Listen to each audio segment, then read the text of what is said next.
What is going on, Colts Nation? And welcome back to another episode of Bring the Juice. Your guys, Cody and Derek, back with another one, guys. Guys, we are right in the middle of summers. OTAs for the Colts are happening, and not a whole lot more right now for the Indianapolis Colts. And so we're kind of looking forward, man, to 2026. We're going to have a little bit of a break here up until late July, early August. So the month of June now and most of July is going to be pretty boring and pretty dry on content. It's kind of that part in the offseason that I would kind of say, Derek, is the worst part of the offseason because there's nothing going on outside of potentially, a free agency signing here or there, but really not a whole lot. Of course, obviously the stuff with Myles Garrett that happened, like sometimes that stuff happens, but a lot of times it seems like things have kind of calmed down for the most part, especially when we get into later into June and early into July. There's just nothing really going on. But with that being said, guys, we wanted to kind of look for the Indianapolis Colts ahead to their roster with pretty much the offseason drawing to a close for the Colts for the most part. We wanted to kind of look at and talk about what are some of the strengths going into 2026 for this team and what are some of the biggest weaknesses going into this 2026 season for the Colts. Obviously, a big year for a whole bunch of guys, and we'll have to see kind of how that does work itself out. But when kind of looking at this Indianapolis Colts team as a whole, man, where do you think, if you're looking at the Colts and somebody were to say, hey, what are the things the Colts hang their hats on right now? What are the things they do exceptionally well? What are their strengths? Where would be kind of your first thoughts go to there? Well, I mean, of course, you have to immediately start with the run game. That's something that the Colts have, even before Shane Steichen even got here, ever since Jonathan Taylor has been a part of this Colts team. That is something that has been the Colts' identity, has been the ability to run the football. Jonathan Taylor, with 2 years where he was in contention for Offensive Player of the Year with the types of numbers that he was putting up. And even in those years in which he hasn't, barring injury, still accumulates over 1,000 yards rushing with ease, right? So definitely has been the strength of the Indianapolis Colts offense, has been the ability to run the football. And, that's in part due to Jonathan Taylor. In part has also been the offensive line that has been put together, the run scheme in which the Colts run the football with Jonathan Taylor and the guys they have on that offensive line in order to be able to make that scheme work. So all in all, I mean, there hasn't been too many teams in the National Football League over the last 5 years that have run the ball better than the Indianapolis Colts have. So yeah, definitely when you think of number one strength and what the Colts will be able to do, not only from the past 5 years, but probably going into 2026 as well, run game certainly tops the list. Yeah, and you even saw, like, this Colts offense, it runs through 2-8. Like, it runs through Jonathan Taylor, literally. And if the Colts running game isn't on par, like we saw when Daniel Jones went down, the Colts couldn't get the running game going. Their offense kind of stuttered, right? It kind of really got into a place where it wasn't the type of offense we saw the first half of the season because they couldn't get the running game going early. They couldn't help out their quarterbacks at all, especially without the run, without the threat of Daniel Jones and what he can do with his legs as well. So it definitely was more of an issue there. But you're right. I mean, Colts, we know they're going to be a run-first team with Jonathan Taylor. They've always been that way with him. They're always probably going to continue to be that way because he's just that type of guy. And that's just kind of the Colts' identity. I mean, really. And you talked about it with the offensive line. And that's one of the big things that the Colts really wanted to make an emphasis this year, and probably why they went and drafted, Jalen Farmer there earlier in the draft, is because the Colts want to be able to run the ball when they want to run the ball, not be able to kind of run the ball sometimes really well and sometimes not as well.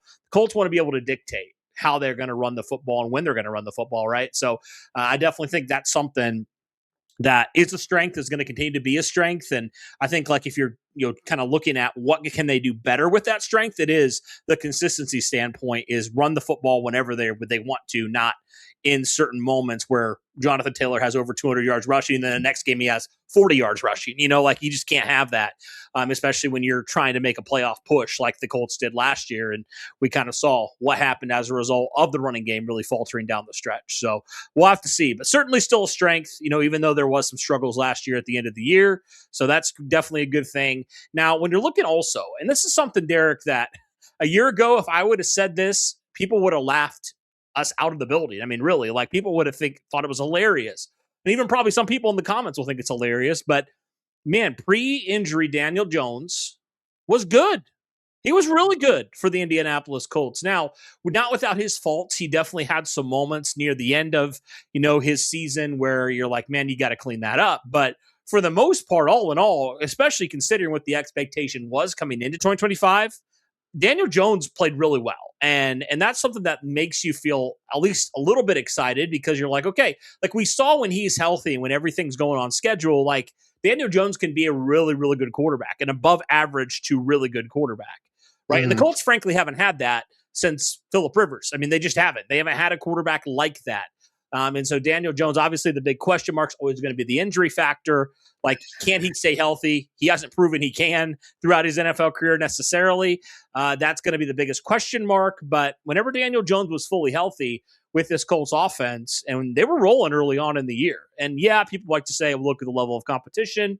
But it's not like they were playing all these bottom-tier defenses, Derek. I mean, they played teams like the Denver Broncos, to just name one team. I know there's some other teams within there, but they definitely were finding themselves and having some really good moments with Daniel Jones, being that guy calling the shots there at the quarterback. So what are your thoughts, man, on Daniel Jones and just having him fully healthy, which obviously we saw that in OTAs, like he was already doing stuff with 7-on-7. He's probably going to be doing some stuff in camp with 11-on-11s. So it seems like he's on a good track to, be able to start from week one from all indications. So if/when Daniel Jones is healthy for week one, what kind of strength does he bring to the Colts offense? Yeah, I mean, again, it's funny that you would look at Daniel Jones and say that he's not a strength. I mean, just look at what the Colts offense was able to accomplish with Daniel Jones when he was healthy, right? Again, like you said, the level of competition, I understand. If you want to talk about that for the fact that the Colts, were beating all these bad teams, whatever, I don't care. And, at the end, you want to say at the end of the year when they started playing all these good teams, yes, but their quarterback was gone. Their offensive line was getting hurt.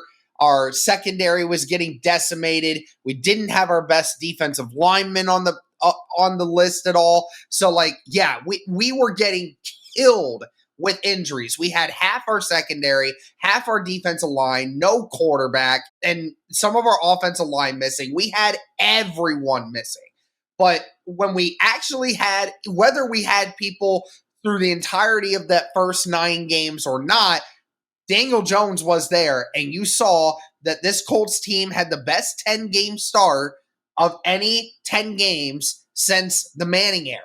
And in part due to the fact that Daniel Jones was the quarterback, because he was making the right decisions at the right times to the right people and making good throws. That's what mattered here. And it felt like Steichen and Jones were just in a whole nother level with each other. It's like they were interconnected, like they knew what they wanted to do before the play even got there. Right? I mean, we saw after the Chargers game, Cody, they said that this offense literally was the most efficient scoring offense of the century. Like, even better than the 2007 Patriots that went undefeated going into the Super Bowl, and the 2018 Kansas City Chiefs where Patrick Mahomes started and then they blew the NFL up. Like, it was more efficient scoring than those offenses.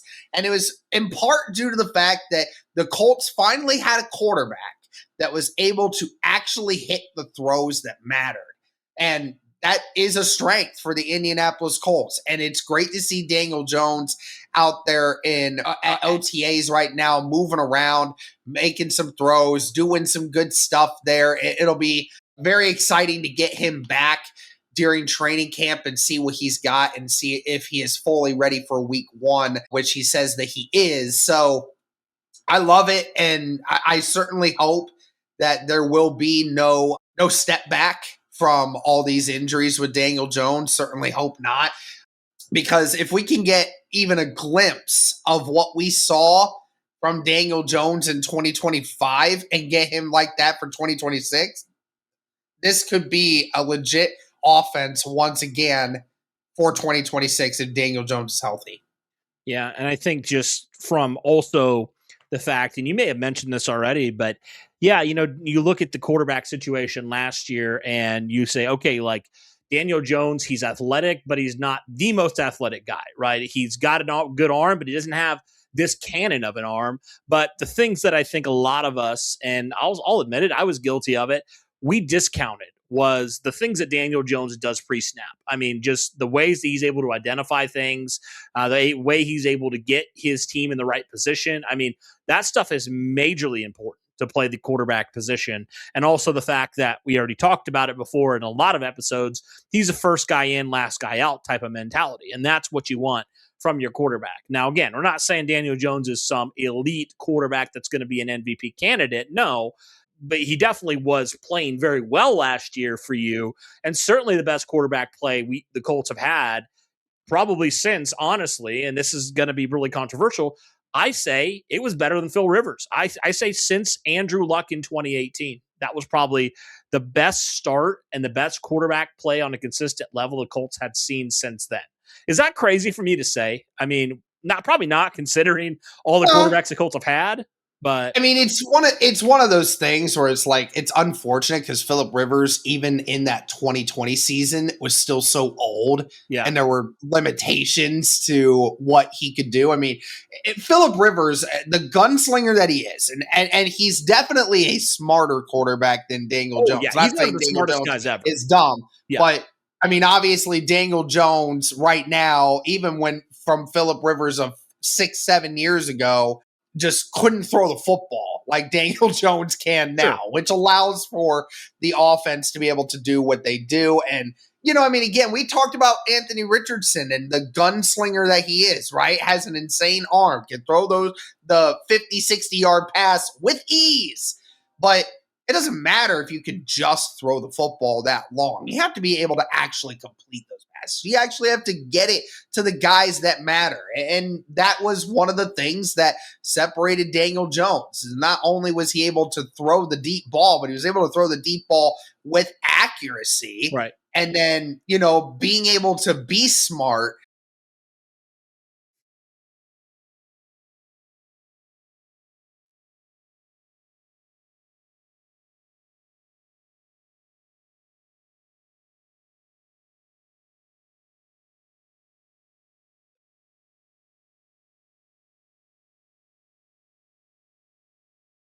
Yeah.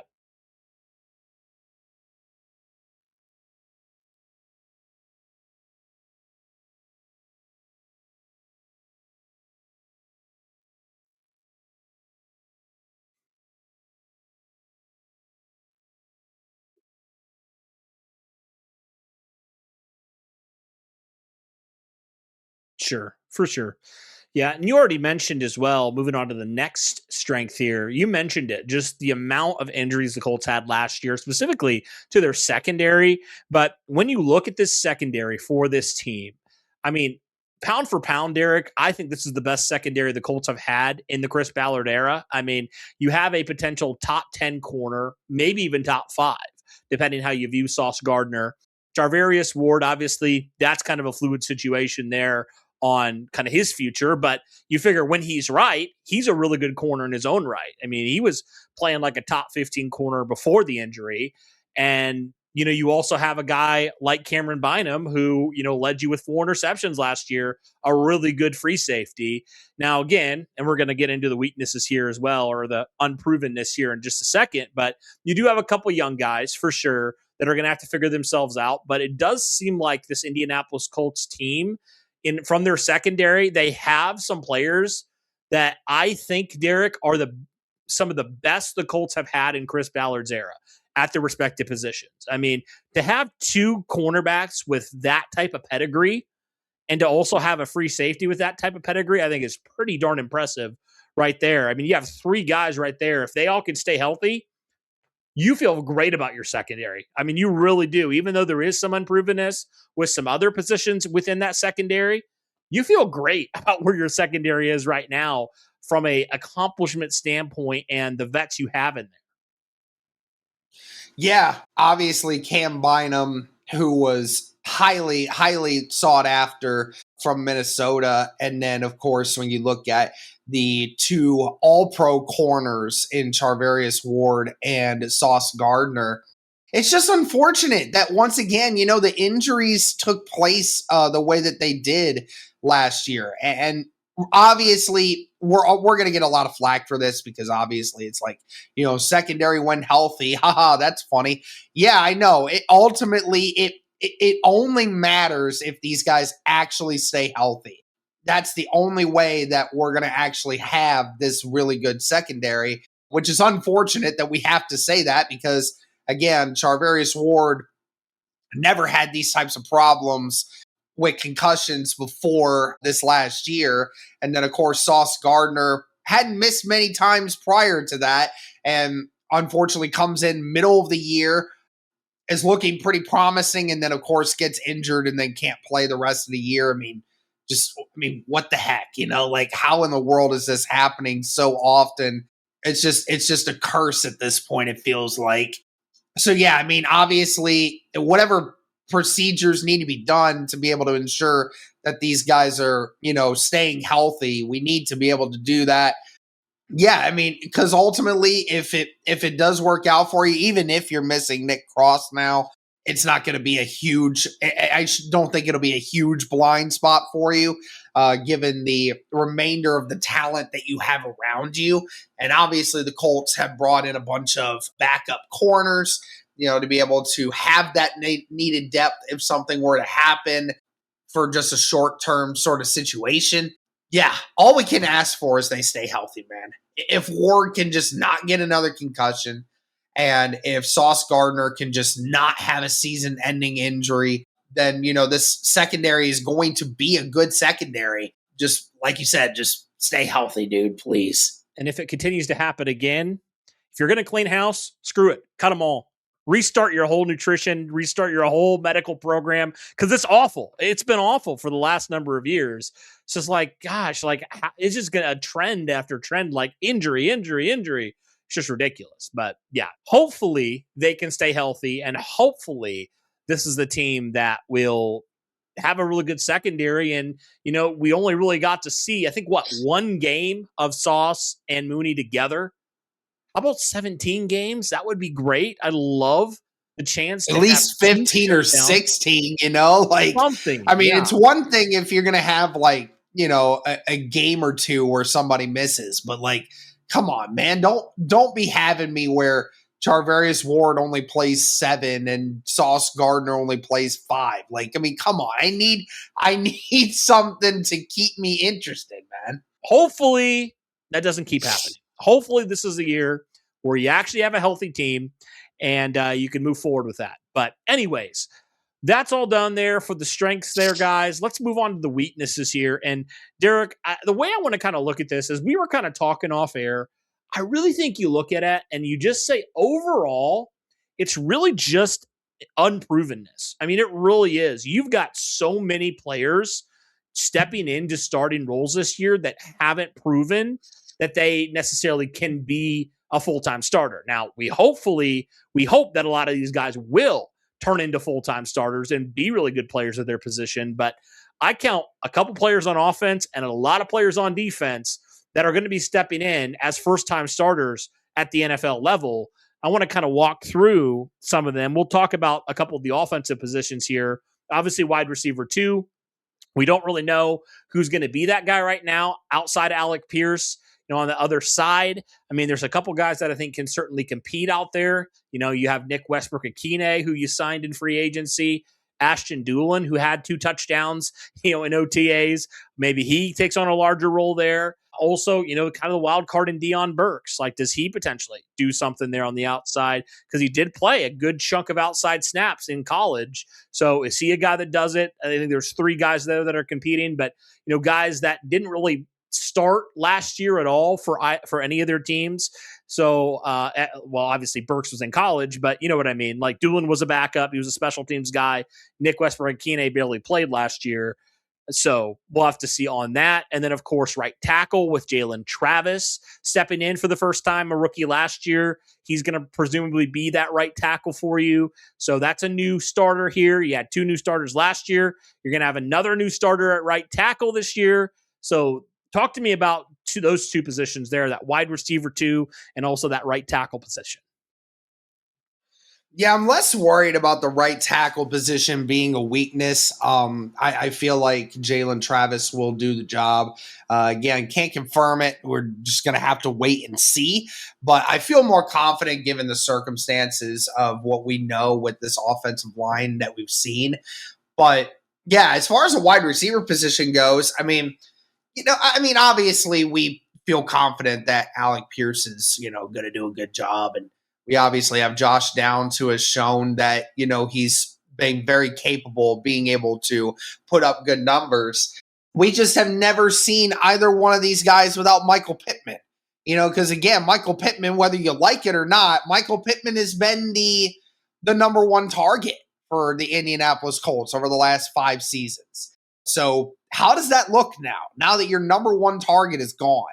Does it get better? Does Alec Pierce take this leap that we're kind of all expecting where, Alec Pierce has even said it. He's like, I want to be a more everything guy. I want to be a guy that doesn't get just 70 targets. I want to be that guy that gets 100 plus targets. I want to be the number 1. Does he turn into that guy? And does it work for the Indianapolis Colts, right? Josh Downs, does him getting more targets create more opportunities for the Colts offense? And who does step up in that situation? It's a lot of projection. It's a lot of predicting and not really knowing for a fact how it's going to work. Now, obviously, we saw last year, Cody, that, other than in the red zone, we saw that the offense typically went better through Alec Pierce and Josh Downs than it did through Michael Pittman. So maybe that is the case that you see that this gets better from that sort of predicament, or it could be worse. We'll just have to wait and see. But like you said, it's a lot of prediction right now than it is wondering if it's a for surefire thing. Right. And in reality, that wide receiver 2 is probably going to be the 4th amount of targets on this team at the most, right? Because there's no way he's getting more targets than Alec Pierce, Josh Downs, and Tyler Warren. Like, those 3 guys are going to get the top 3 targets. In however order you want to put them in, they're going to be the top 3 guys, and it's really going to be everybody else from there. So it's not like they're going to get an absorbent amount of targets, and who knows, they might kind of share the load here at wide receiver 2, but we'll just have to see on that. All right, let's move on to the final 3 positions here on defense, talking about unprovenness here, Derek. You got to talk about the edge position. Twofold here. First off, with Laiatu Latu, projecting him to be a 10-sack guy. That's certainly something that we hope will happen based off of year 1 to year 2, now year 2 to year 3. Maybe he turns into like an elite pass rusher. That's the hope, right? And then the big one, though, for me is that other edge position alongside of him. You're relying upon, I would say, guys that you're just not sure about. Are you really going to go give a guy like Arden Key the starting role with this edge position? Or do you believe a guy like Jalen Tuimuluau, who barely played for you last year, is going to be capable of stepping into that role on a more full-time basis, right? You have those, I think really those 2 guys are going to be in there competing. Now, who knows? Maybe a guy like Caden Curry, I don't know, maybe pushes for some time. Really, I think it's between those 2 guys. So what are your thoughts on that edge position there? And then I'll also throw in linebacker. Obviously, you're going young at linebacker there. And then obviously strong safety with AJ Holsey and all those other free agents that you signed that we talked about. Yeah, this is just going to be another video talking about how the Colts have just absolutely demolished this edge room and how things went. I mean, once again, Cody, we talked about it. They were banking on Trey Hendrickson being an Indianapolis Colt. And now that that's not the case, here we are again, right? And I mean, we just saw yesterday where Myles Garrett, ended up getting traded to the Los Angeles Rams.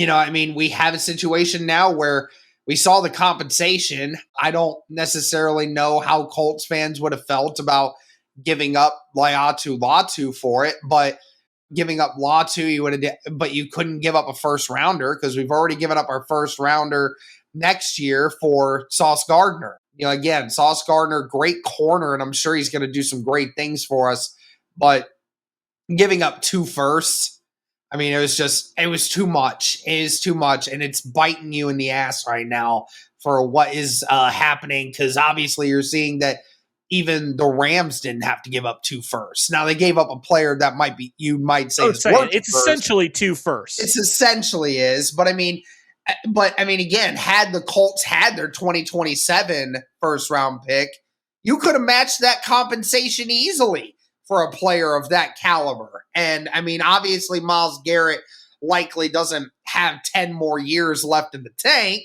but, I mean, he is 30 years old, and he just set the sack record. So, I mean, one of the best guys in the league at their respective positions and potentially a future Hall of Famer caliber player right now, and he's still at his peak.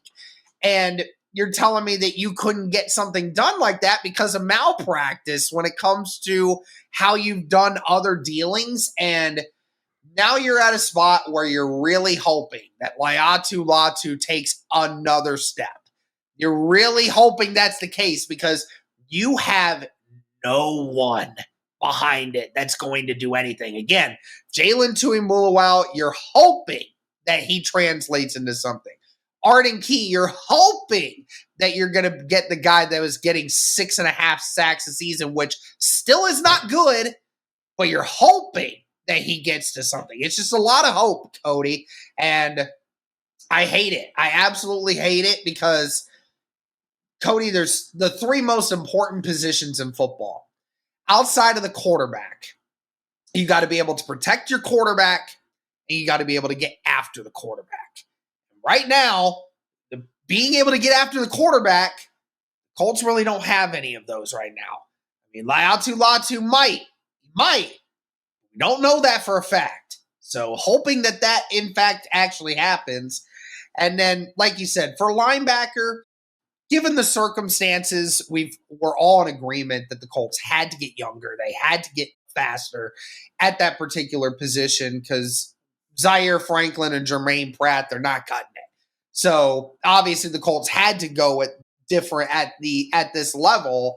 But when it comes to who we need to do, I don't know. It's going to be – you're right. It's ultimately going to be one of those circumstances where is it going to take several years for C.J. Allen to be able to actually get into his flow, or is the game going to be a little too fast for him? I mean, there's always that possibility.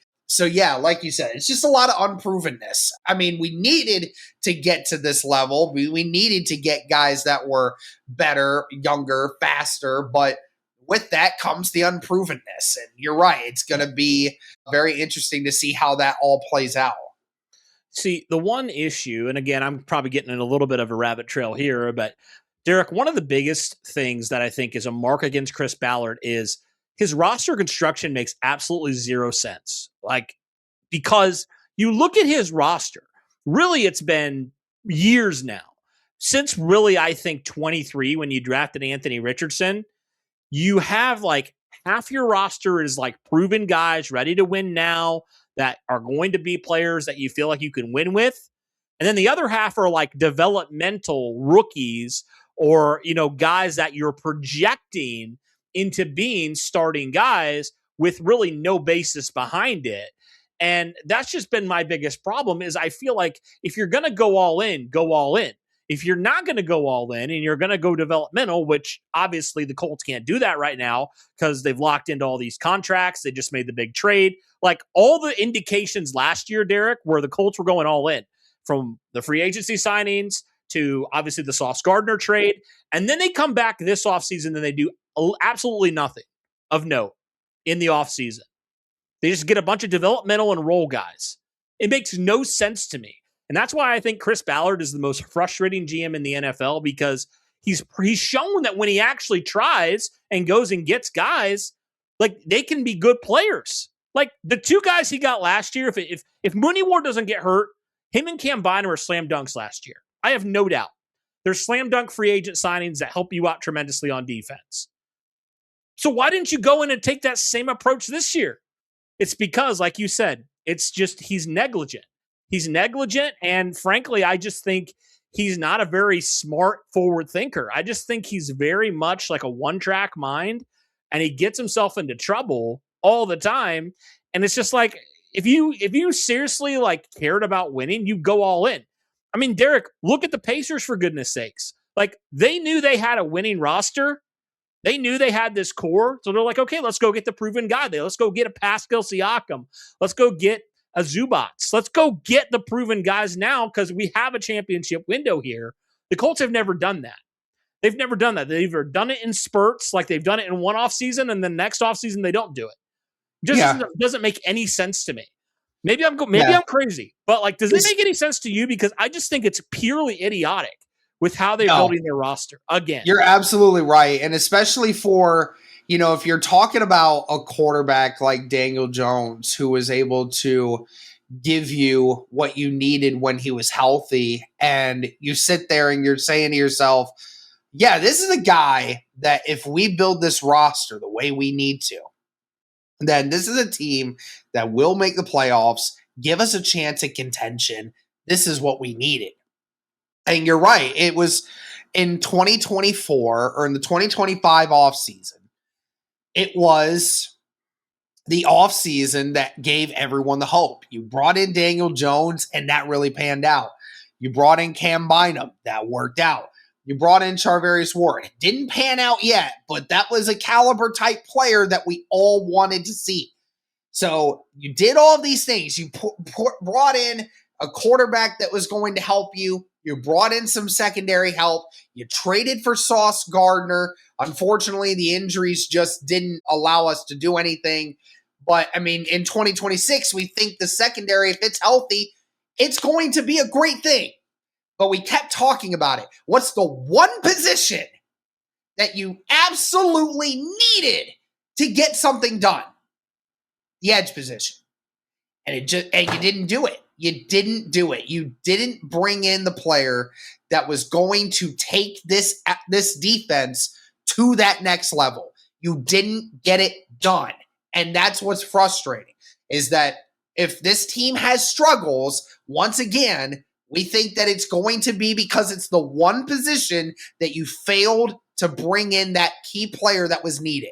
And it's your fault. It's nobody else's but yours. You had every opportunity to throw all your chips in and say, I don't care if this gets me fired. Because you've said it before, you don't care. So throw it all in there, make it happen, and whatever it costs, throw it in there and live with the consequences at the end of the day. But they didn't. And it's going to hurt the Colts in the end of the day. Because, again, if Laiatu Latu isn't a double-digit sack guy this next year, this healthy secondary doesn't mean squat at the end of the day if they're not going to be able to get after the quarterback. Well, let's say even if he is and you don't have another guy on the other edge, then it's still not going to be a good pass rush, right? I mean, either way, like regardless of what Latu does or doesn't do, you need another guy at the edge. What's the problem of having two elite pass rushers? I don't understand the problem of he almost feels like he can't go overboard on adding at a position. Well, he did it at corner, but for some reason he can't do it at one of the most important positions. It's like he's done it at every other position except for edge, and I don't get it. I don't understand why. He's had zero big swings outside of the draft, obviously, at getting an edge. He's never landed a big edge. A proven guy. The only proven guy he's landed was probably a 31-year-old Justin Houston back in 2019. That's it. That's all. You've taken these low risk, potentially semi-decent rewards type of guys, You've never taken the swing. You've never taken the bat off your shoulders. And it bothers me. It really bothers me because it's like that is so critical to winning games. You were not able to. How many games last year, Derek, did the Colts just fall apart defensively because they couldn't get to the quarterback? I mean, again, year after year, it happens. Yet you don't do anything about it. It's infuriating. So, yeah, I mean, again, another year, another unproven multiple positions here. Now, this is probably the most you've had in quite some time because you moved off a lot of guys. Like, the only position to me, Derek, that I didn't really mind that you did that was probably linebacker, because it's like, well, like, you had to get younger. Like, I wouldn't have minded Jermaine Pratt because I think he was solid last year, but like, if there's one position I'm like, you can just go young, it's probably that position, to be honest with you.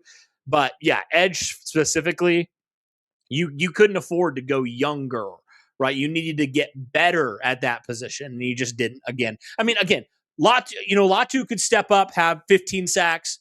Tui Muluau could come in and, who knows, have 6 or 8 sacks, and all of a sudden we're like, okay, like the points moot there, right? But it's just like the principle of it just bothers me. It just does. And that is why I think the Colts haven't won under Chris Ballard, is because he's like almost like halfway swung, but he hasn't fully taken the bat off his shoulders and actually just swung for the fences, for better or for worse, at that position specifically. He's done it at other positions, but he hasn't done it at that position specifically.